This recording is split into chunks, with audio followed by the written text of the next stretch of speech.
Welcome to Managing Grief While Managing Life. So I just wanted to give a brief overview of what we're going to cover today in these 30 minutes. We'll have a general conversation of what is grief, right? How do we define grief? And then understanding typical grief reactions or a range of grief reactions that folks have.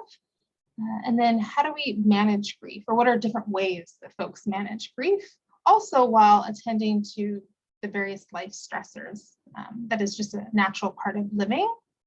I'll share some questions, I'll share some resources.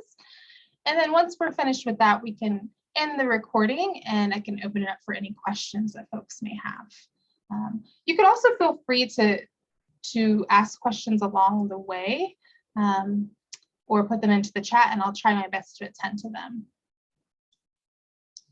So just before we begin, I thought I wanted to get a sense from folks of how do you personally define grief? What might that look like in your life, or what has it looked like in your life? And folks can add a response in the chat, or they can unmute themselves and share whatever works for folks. I'd say for me, grief is kind of like coming to terms with the reality of a loss, if that makes sense. Yeah. Thank you.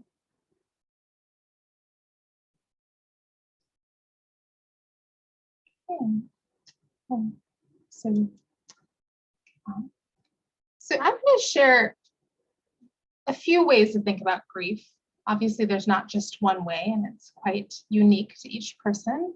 But grief is our response, which is highly individualized, but also very dynamic, meaning that there is a relational aspect to it, or that it's interactive response to loss. Typically, when we talk about grief, we think of loss in terms of death, but really grief can be over anything that feels like a loss of one's sense of identity.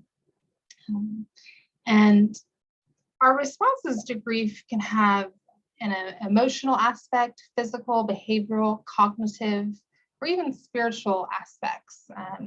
That's where it's very dynamic and complex. Grief beyond death, although death is quite significant, can include losses such as our sense of predictability, our sense of normalcy, our sense of control, the belief that we can protect ourselves and the people that we care about and that we love. And then something that's referred to as ambiguous loss is something that really lacks clarity. It can feel a bit fuzzy. There's not really a single point that defines that loss, such as a death might do for us, right? That it's very sort of, there's one time when it happens, it feels very definite for us. But, if we think of perhaps the pandemic, so for many folks, that may have felt like an ambiguous loss, given that there's really no endpoint to it, or there feels like there was no endpoint to it. And there's various forms of unpredictability, a sense of feeling very fragile around or things that feel like might be attachments to us, such as our job, our relationships, our community, the predictability of our lives that might feel really uncertain and unstable for folks. And so that would be an example of an ambiguous loss.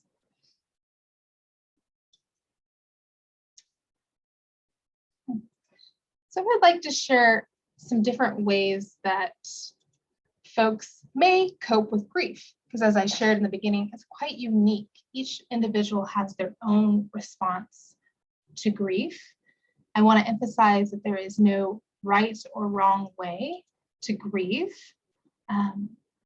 And some of these forms of coping that I'm going to share, you could probably relate to each one of them.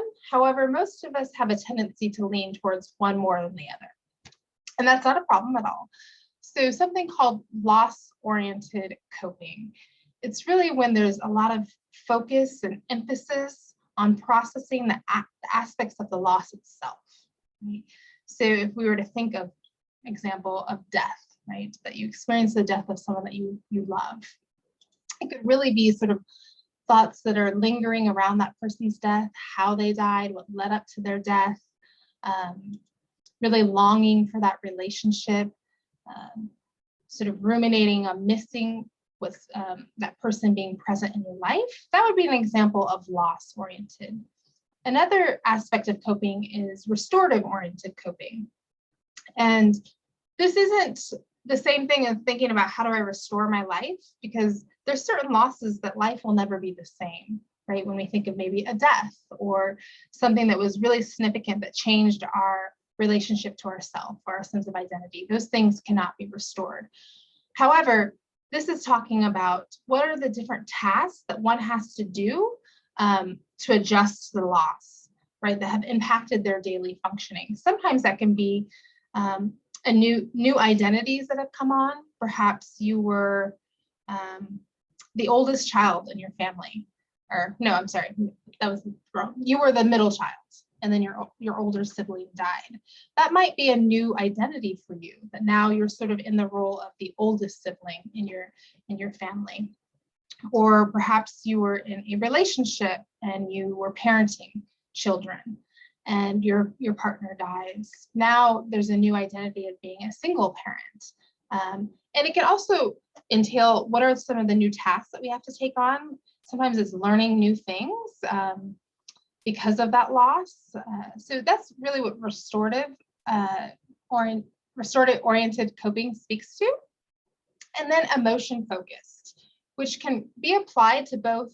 We can use emotion focused coping in both loss and restorative stressors.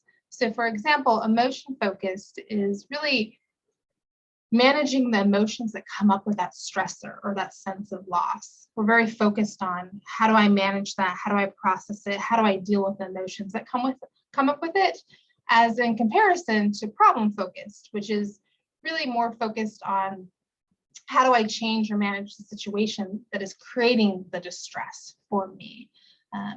So there's times where we can use emotion-focused coping to deal with aspects of loss-oriented stressors, or we can use it to deal with restorative-oriented stressors, as long as similarly with problem-focused too.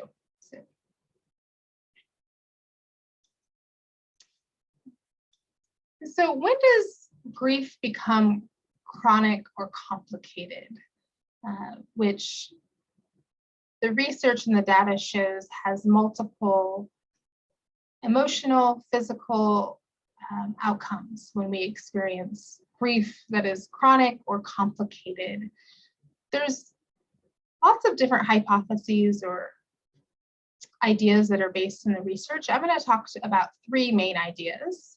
These are not exclusive. There's other possibilities of how one might come to experience complicated grief or chronic grief. A big aspect of coping is really our perception, right? Our perception that we can manage what is in front of us.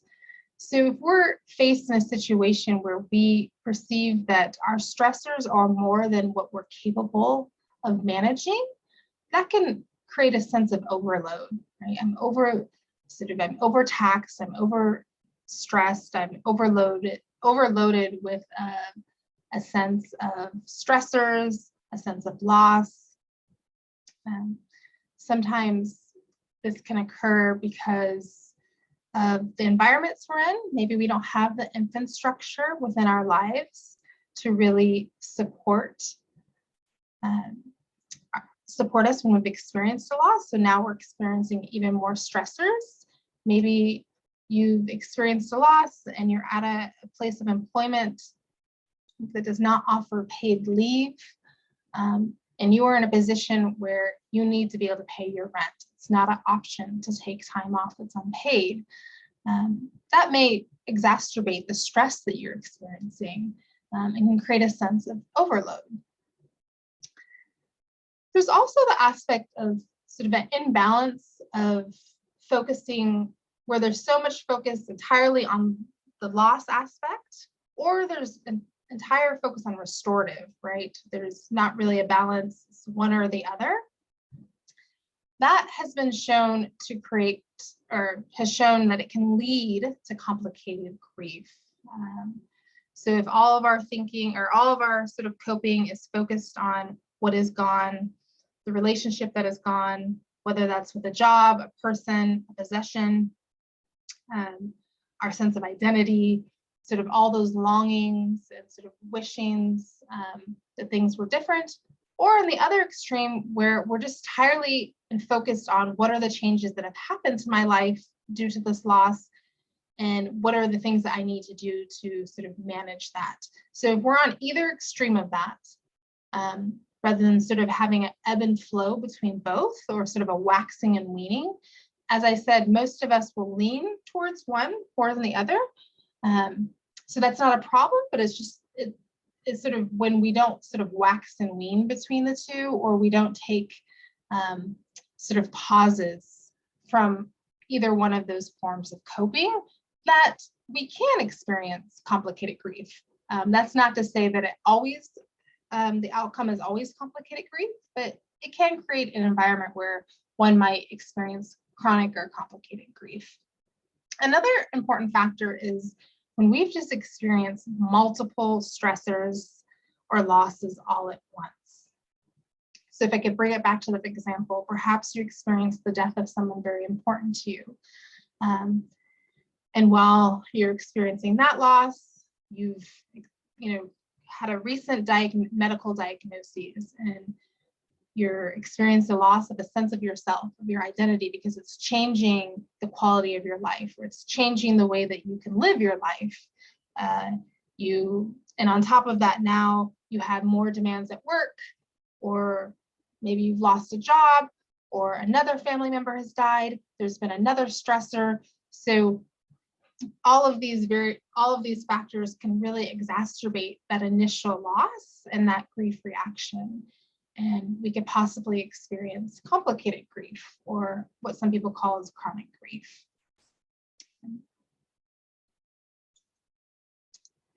So this comes to an important point, the importance of avoidance. I know that might sound a bit odd, given I think a lot of the messaging we've received is that it's so important. Like if you've experienced a loss or a trauma or grief, you really need to confront it. You need to just be upfront with those feelings. You need to deal with those feelings. However, the research shows that it's actually helpful to take a pause, to take a break, and to sort of avoid some of those feelings or those forms of coping for a moment, right? Too much avoidance can actually create more suffering, but having a timeout from grief-associated stressors is actually a form of adaptive coping and can really be restorative for most of us if we can take a pause. So if that means, laughing with friends, experiencing a form of joy, watching Netflix, to sort of to have mindless distractions, those things are healthy and they're adaptive.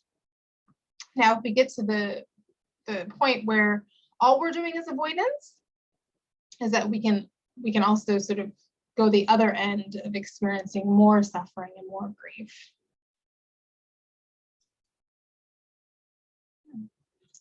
And to share some tips on how do we manage grief while also experiencing life stressors, which I anticipate you all are, because you're students, and being a student has a lot of various stressors.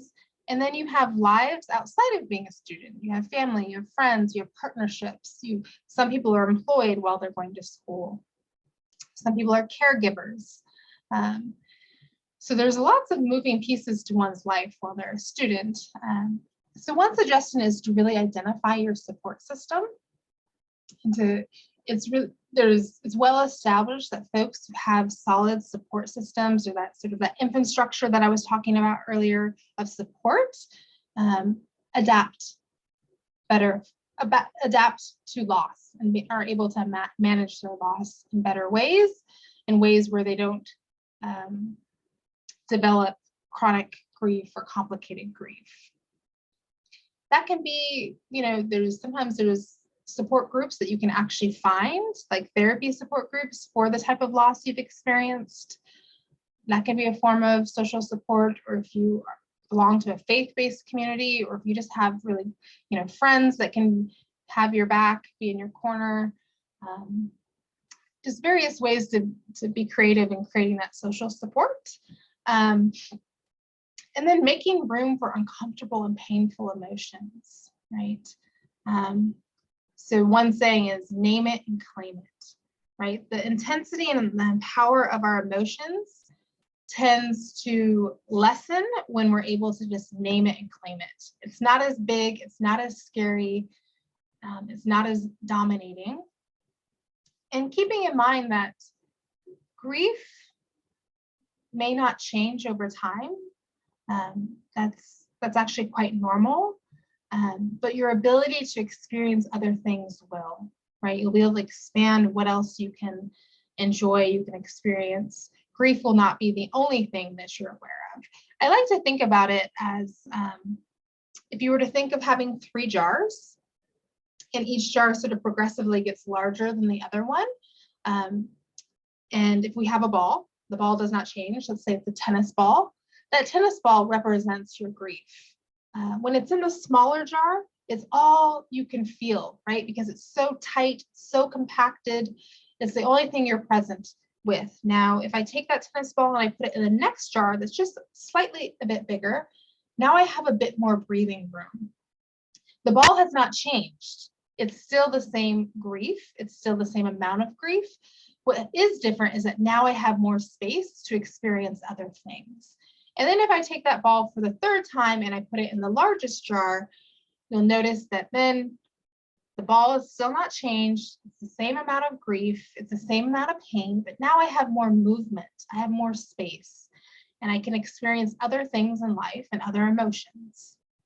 And so that's one way I like to think of living with grief, or being able to sort of manage grief. And then thinking about, how do I plan for the future? Because often big events, whether they're birthdays or anniversaries or holidays, or they represent the time that you lost something that was significant to you, can really trigger strong grief reactions. One way to manage that is to have plans intentionally. So if you know it would be helpful to spend time with friends because you're going to need more support that day, or you had always anticipated that maybe this person was going to be at a special event for you, how can you sort of symbolize their presence there for you at that event that you're going to have, whether it's a holiday or a wedding or something, your graduation, something that's important? Could you have an item that would really represent them? Are there particular rituals based on your own culture, your own identities, your own practices that you could do to sort of honor and recognize that loss? It doesn't have to be a death of a person. It could be any loss that is significant to you. So how do we think about being intentional around certain days or events that may be more painful for us?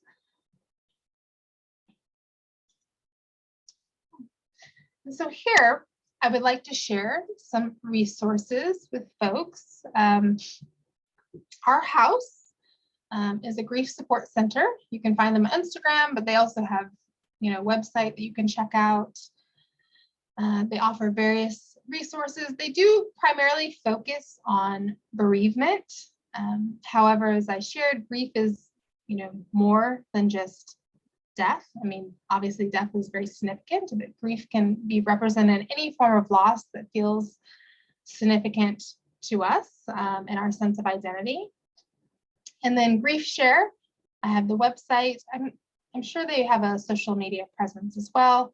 And then Home Again, which is really geared towards younger folks and younger people who've experienced all different types of loss. And then Grief in Common. So these are some different resources that you can check out. And then in-house for CAPS, we offer individual counseling. We have group therapy and workshops. So some of the group therapy, our group therapy names are Survivors of Interpersonal Trauma, Understanding Self and Others. And then a few of the workshops that we have are mindfulness, getting unstuck. We also have a CBT for anxiety. And then, of course, I want to share with you our next RTT is coping with the stress of graduating, which is right around the corner for some folks. So I know that transitions can evoke feelings of loss also, right? That you may no longer be a college student, that you are an emerging adult, entering into an early career possibly, or going on to graduate school. A lot can come up with that change. Yeah, and so then I guess we can probably stop the recording, and if anyone has any questions that they would like to ask,